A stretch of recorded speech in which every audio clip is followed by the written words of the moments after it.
Bonjour Thomas Leroux. Bonjour. Merci d'être avec nous. Vous êtes historien de l'environnement, chercheur au CNRS à Paris, auteur en 2011 d'un livre sur Paris, justement 1770-1830, le laboratoire des pollutions industrielles chez Albin Michel.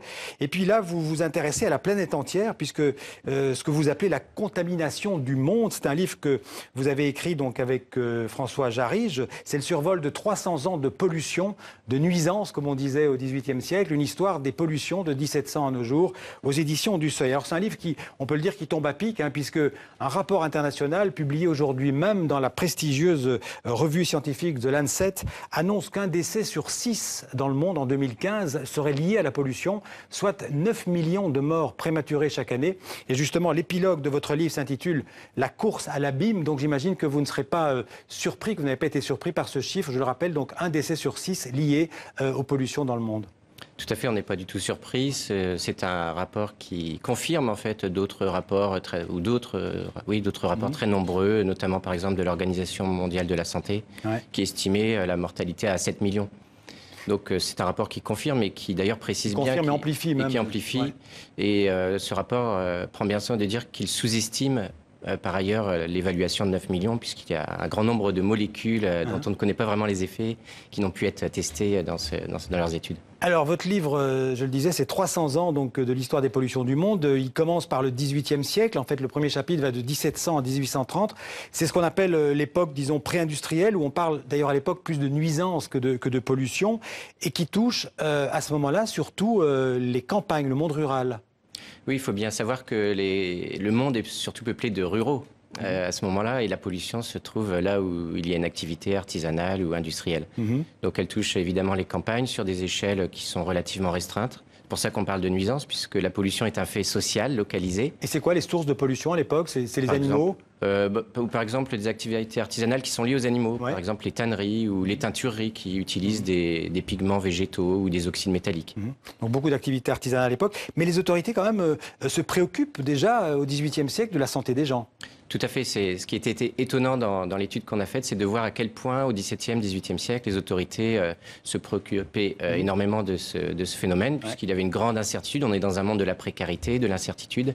Et quand une nuisance apparaissait, elles agissaient très fortement pour réguler ces activités. Alors, il n'y avait pas à l'époque de sociétés d'ONG comme Greenpeace, etc. Mais enfin, il y a quand même des choses assez incroyables dans votre bouquin. Par exemple, j'ai découvert qu'en 1772, en France, il y avait eu un procès, notamment, il y en a sans doute eu d'autres, mais celui-là, vous en parlez, à cause d'une pollution produite par une usine d'acide sulfurique à Rouen. Et donc, il y a eu un arbitrage, je crois, devant ce qu'on appelle le Conseil du Roi. Et bon, c'est l'industriel qui a gagné. Voilà, c'est un procès qui est un point de basculement aussi dans cette histoire des pollutions, puisque c'est à cette époque et autour de ce procès en France, mais ça va avoir un retentissement européen, que les régulations changent de nature, en fin de compte. Et d'ailleurs, dans les attendus du procès, il dit qu'il est fait défense à quiconque de troubler l'exploitation de la manufacture. Donc c'est clairement l'industriel qui gagne. Et puis on peut dire qu'en fait, à cette époque-là et jusqu'au XIXe siècle, même peut-être plus proche de nous, c'est vraiment toujours les pollueurs qui sont protégés par la loi. Il faut quand même qu'on parle de cette loi qui date, ou un décret, je crois, qui date de 1810, qui est très important en matière d'environnement. C'est un décret pris par Napoléon, donc qui donne en fait, si je ne me trompe pas, le pouvoir à l'administration qui a une sorte de prééminence sur la justice. Tout à fait, c'est le point de basculement 1770-1810. C'est un moment où effectivement la loi vient en quelque sorte soutenir les industriels et être moteur de la régulation des pollutions. Alors qu'auparavant, la justice était bien plus disposée à le faire. Et c'est un point de basculement parce que la justice, elle essaie de trancher sur des intérêts particuliers et il y a un jugement. Et souvent, l'industriel n'est pas du tout favorisé par ces cours de justice. L'administration vient supplanter finalement ces cours judiciaires qui freinaient l'industrialisation pour donner une prééminence à l'économie politique et à la volonté d'industrialiser les pays. Et cette loi de 1810, en fait, ses effets vont perdurer pendant tout le 19e siècle. Tout à fait. C'est aussi intéressant de noter que c'est la première loi au monde sur les pollutions. C'est en France donc que ça se passe. 1810, je rappelle. Et que, avec l'Empire français de Napoléon, elle se diffuse en Europe. Et elle est conservée ensuite en 1815 par la plupart des pays européens.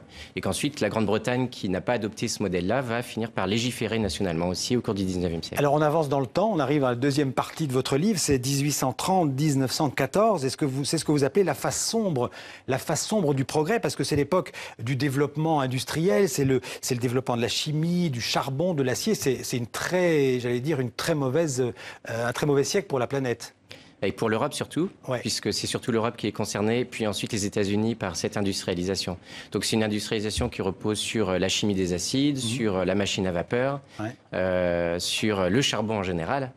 Et donc c'est effectivement le début. C'est vrai que c'est très fort localisé à l'Europe et à l'Amérique du Nord. Tout à fait, et dans les villes, ce qui est nouveau.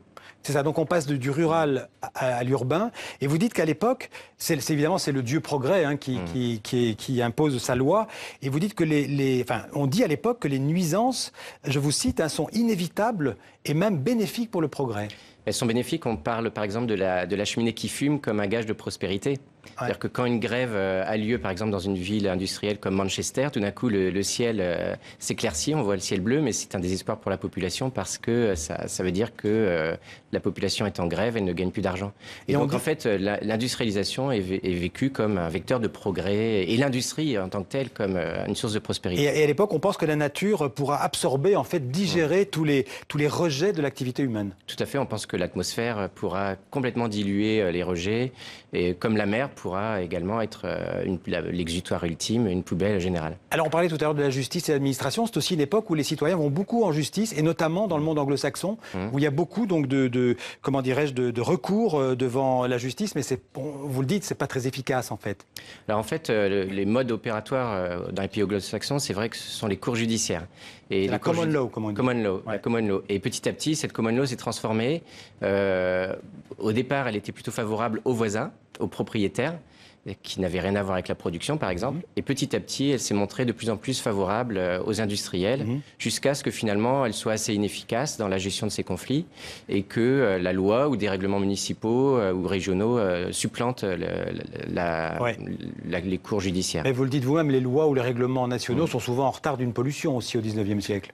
Parce que le progrès avance très vite. Tout à fait. Quand il y a un cadrage administratif, on s'appuie sur de l'existant. Les industries vont plus vite. Elles développent des procédés, des nouveaux produits avant que l'administration en ait connaissance. Et souvent, quand l'administration intervient, l'industrie a déjà commencé à produire. Ouais. Alors ça reste vrai d'ailleurs souvent. Alors on arrive au XXe siècle, donc c'est le siècle, alors là c'est vraiment le pire, c'est ce que vous appelez le siècle toxique. Évidemment, un siècle qui était marqué par 2 guerres mondiales. Et quand on fait la guerre, évidemment, on pense pas trop à protéger l'environnement, vous en parlez dans votre livre. C'est aussi l'époque des gaz, des gaz notamment pendant la guerre 14-18. C'est les fameux hypérites, c'est ça, c'est le gaz moutarde qui est utilisé dans les tranchées. Oui, alors c'était très expérimental au départ et à petite échelle. Après, ça se développe beaucoup pendant la Deuxième Guerre mondiale aussi. Ce qui est intéressant, c'est de voir que les guerres ont été un peu une matrice des nouvelles trajectoires polluantes au XXe siècle. C'est-à-dire qu'à partir du moment où il y a une guerre, on sort du droit commun, on est en régime d'exception et ça se comprend parfaitement. Et que les méthodes et les produits utilisés pendant les guerres vont devenir courants en fait à la fin des guerres et s'acclimater dans les sociétés. Alors le XXe siècle, c'est évidemment un besoin d'énergie qui va aller de manière exponentielle, qui va exploser. Et évidemment, beaucoup d'énergie fossile, c'est-à-dire du charbon et du pétrole très polluants. Tout à fait, on consomme et on produit de plus en plus de charbon et de pétrole, encore aujourd'hui, c'est une augmentation constante. Ça doit être corrélé aussi à l'augmentation de la population, puisqu'on passe au début du XXe siècle de 2 milliards d'habitants à 6 milliards, 7 milliards à la fin du XXe siècle. Donc forcément, il y a plus de consommateurs, plus de production, et une consommation qui repose essentiellement sur des énergies fossiles. Alors le tournant, la prise de conscience environnementale, on peut dire que c'est les années 70 ? Alors on arrive à la fin des années 60 dans un monde saturé de pollution pétrole, charbon, et effectivement émerge une prise de conscience sur ce phénomène. Par exemple, le mot pollution commence à se diffuser très fortement dans les espaces publics, même s'il existait bien sûr avant, mais il était restreint au cercle scientifique. Et là, il imprègne vraiment toute la société jusqu'à remettre en cause le système productif tel qu'il existe. Alors on va passer, par exemple, on voit que les États commencent à réfléchir de manière globale aussi, un peu progressivement. Il y a Rio en 92, évidemment il y a la fameuse COP 21 en 2015 à Paris. Est-ce que là aussi on peut dire que vraiment il y a une prise de conscience à la fois locale mais surtout mondiale des enjeux de la protection de notre planète? En fait, la prise de conscience sur les pollutions, elle existe de tout temps et elle est liée en fait à l'échelle de dépollution. Donc à partir du moment où on a une pollution qui s'est généralisée à l'ensemble de la planète, avec la mondialisation, forcément la prise de conscience est globale, avec des mécanismes de coopération internationale pour essayer de réguler ce phénomène. La question des gaz à effet de serre et de réchauffement climatique est un des marqueurs de cette prise de conscience globale et des tentatives infructueuses globalement, mais pour tenter d'y répondre. Aujourd'hui, quand on lit votre livre, on n'a plus de doute sur le réchauffement climatique, malgré ce que vous appelez les marchands du doute, qui existent depuis des décennies, qui font croire ou qui feignent de croire qu'en fait l'activité humaine n'y est pour rien. Tout à fait. De tout temps, il y a eu des marchands de doute, c'est-à-dire essentiellement des industriels qui ont essayé de montrer ou de faire croire que leurs produits n'étaient pas néfastes à la santé humaine ou au dérèglement environnemental. On pense à l'industrie du tabac, l'industrie des pesticides. Récemment ont été publiés les Monsanto Papers qui montrent que la firme Monsanto diffuse le doute sur la noccuité ou l'innocuité de ces produits. Notamment des pesticides dont on parle beaucoup. J'allais vous demander d'ailleurs en quelques mots, quels sont pour vous les plus gros dangers qui menacent, je sais que c'est pas facile comme exercice, mais qui menacent l'équilibre de la planète, notre environnement aujourd'hui, notamment les pesticides, j'imagine? Ce serait compliqué parce qu'on a une conjonction en fait de polluants. Qu'on pense, si on parle par exemple des gaz à effet de serre, on va dire par exemple que l'énergie nucléaire va être un remède à ces pollutions. Mais l'énergie nucléaire amène elle-même d'autres types de pollution. C'est très difficile de peser, en fait. Ce qui est intéressant, c'est de voir qu'il y a rarement eu une substitution d'une pollution par une autre, même s'il y a des cycles de vie et des cycles de pollution, mais souvent une accumulation. Donc on arrive en fait à une situation actuelle où on a une accumulation de polluants. Par exemple, le plomb, c'était un polluant très important du 19e siècle. Il est encore présent de nos jours. En un mot, Thomas Leroux, l'historien que vous êtes, est optimiste ou pessimiste pour l'avenir de la planète? On est assez pessimiste, comme le livre l'indique, parce qu'on part d'une réalité et on peut constater un accroissement généralisé des pollutions. Ce qu'on a essayé de faire, c'est de comprendre ce phénomène pour ne pas sombrer dans la sidération et essayer d'en voir les mécanismes politiques, sociaux, économiques. Merci Thomas Leroux. Je rappelle le titre de votre livre, La contamination du monde, une histoire des pollutions à l'âge industriel. Et à propos d'environnement et de pollution, d'ailleurs, je renvoie tous nos téléspectateurs à notre site tv5monde.com avec un article sur la disparition, on en parlait, de 75% des insectes volants par l'empoisonnement agrochimique, donc les pesticides. Un article signé Pascal Errard. Merci beaucoup Thomas Leroux.